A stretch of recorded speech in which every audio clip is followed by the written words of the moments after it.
Hello po, good morning. Day 2 ng atin pong Sardine Diet Challenge. Ayan, titimbang tayo pagkagising. Anong improvements? Wow. 117.8. Ulitin nga natin. Hindi ko alam kung sira itong timbangan. 117.8 talaga. Mukhang totoo ang himala.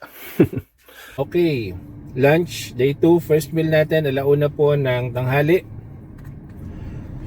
Sardinas pa rin. Sa ngayon, hindi pa naman tayo ganun nagsasawa. Kaya pa.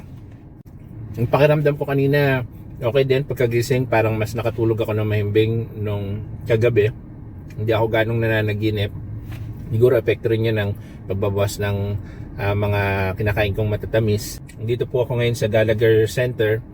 Sa Sabado walang pasok, so relax ng konti, swimming, exercise, low impact lang kasi may tama yung tuhod natin. At meron dito kasama na doon sa entrance fee yung libreng sauna. Ayan, para tagaktak yung pawis natin, lumabas yung mantika ng sardinas. So yun, update na lang, mamaya magtitimbang po tayo. Kasama pala dito sa kinakain ko ngayon ay sauerkraut, itlog, tapos broccoli at cauliflower. Yan lang po yung bill natin. Update ko po kayo mamaya. Alright, time check, 7:43. Ayan, hapunan na. Sardinas pa rin. Dalawa. Ito hindi siya sardinas, parang salmon siya. So, hinahaluan ko rin minsan ng tuna. Pero parang yun yung main, hindi siya strict na sardine diet. Meron tayo ditong lettuce, konting avocado, pepita seeds, lemon. Yan.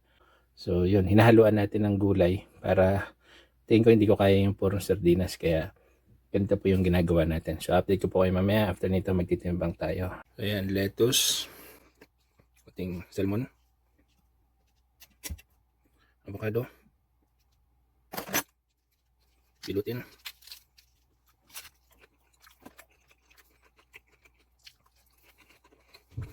Okay, moment of truth, day 2. Timbang na tayo ulit.